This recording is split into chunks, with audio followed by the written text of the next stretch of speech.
En tout cas, le parti dirigé par Landing Savané, à travers une déclaration Kouroumaïfal et Mbonne Bouride, avertit sur les lenteurs liées à la distribution de l'engrais dans le monde rural. Ça veut dire quoi? Ça veut tout simplement et tout bonnement dire, d'après Andrew PADS authentique de Landing Savané dans Direct News, que si tout n'est pas réglé à propos de la distribution de l'engrais dans le monde paysan,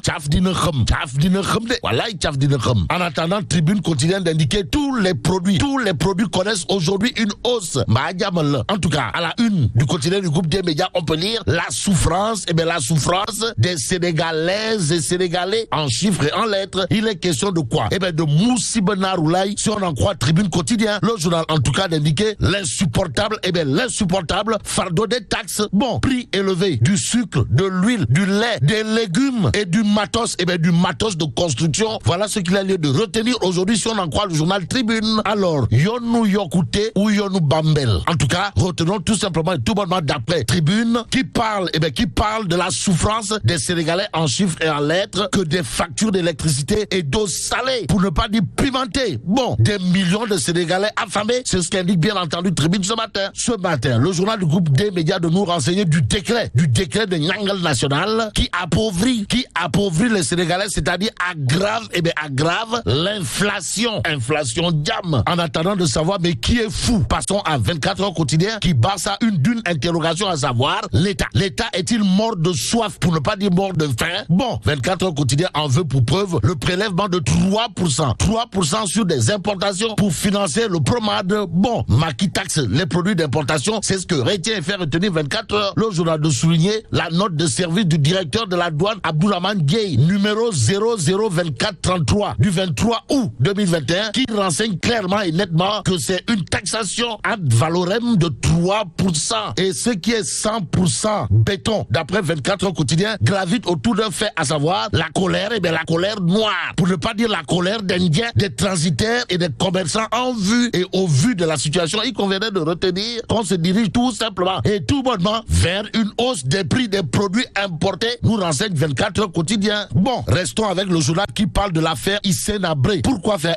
Pour chercher à savoir, histoire de faire savoir, Maître Djibril Var n'a-t-il pas eu raison sur Macky Sall? En tout cas, 24 heures republie une interview faite avec Maître Djibril Var pour rendre hommage au président Hissène Habré et revenir en long et en large sur les possibilités qu'avait le président Macky Sall pour libérer le Tchadien incarcéré depuis 2016 et particulièrement dans un contexte de pandémie de Covid-19 qu'il a finalement terrassé dans un hôpital de Dakar. En attendant, retenons tout simplement et tout bonnement d'après 24 heures que la levée de corps du président Habré et l'enterrement prévu ce jeudi à Dakar. À Dakar, Vox Populi parle également d'obsèques. D'obsèques de l'ancien président tchadien. Pourquoi faire? Pour nous renseigner que Deketeyo Habré, Habré sera enterré à Yoff aujourd'hui. Aujourd'hui, il conviendrait aussi de retenir, d'après Vox Populi, que la levée du corps aura lieu à la mosquée omarienne. En attendant, restons avec Vox Populi qui parle de gestion de la Covid-19. Pourquoi faire? Pour nous renseigner du rapport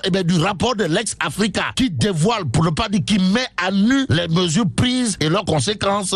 En moins de 10 jours, c'est-à-dire du 23 mars au 3 avril 2020, l'économie était presque à genoux, explique le rapport de l'ex-Africa dévoilé ce matin par Vox Populi. Le journal d'indiquer que selon toujours le rapport de l'organisation dirigée par Eliman Hadikan, il s'agit des bons et mauvais points de la gestion économique et financière de cette pandémie. En tout cas, rapport Covid-19, non-transparence, mimétisme, enquête quotidienne nous livre l'ex-Africa tacle la riposte du Sénégal. Au Sénégal, retenons tout simplement et tout bonnement le titre de enquête quotidienne autour de la gestion des inondations. Et là, enquête quotidienne dans sa rubrique telle qu'elle est avec Oumar Gueye Sangalkam, ministre des collectivités territoriales, l'homme élevé au rang de Monsieur Inondation dans enquête quotidienne ce matin. Et pour persister avec les inondations, il y a l'exclusif. Le journal parle de la mer.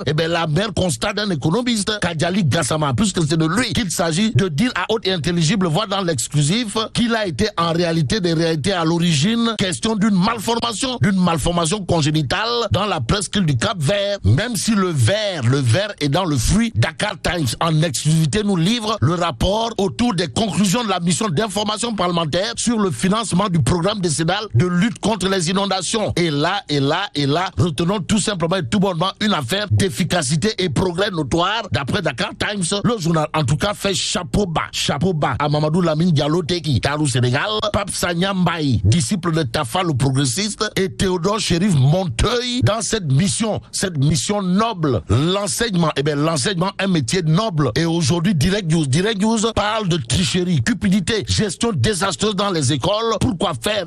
Pour nous renseigner que Dame Sec liste les mots, donc mettre le doigt là où ça fait mal. Voilà ce qu'a fait Dame Sec, histoire d'indiquer que l'expérimentation audacieuse de nouvelles formes de tricherie au BFM et au bac exige de tous les acteurs et militants de l'école une analyse lucide et froide de cet incident préjudiciable à la crédibilité de nos diplômes. En tout cas, des chefs d'établissement véreux s'enrichissent indûment. Voilà ce que renseigne Direct News et Tribune. Tribune quotidienne ce matin parle de violents affrontements politiques à Pékin Nord. Pourquoi faire?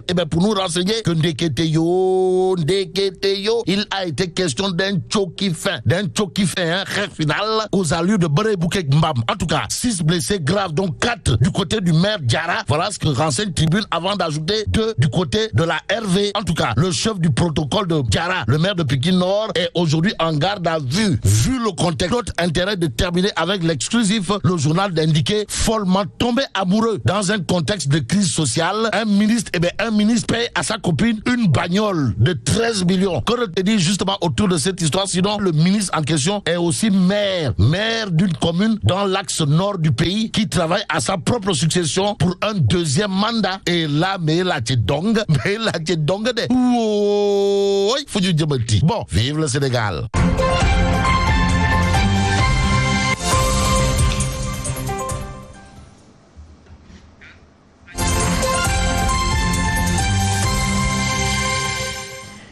Merci beaucoup.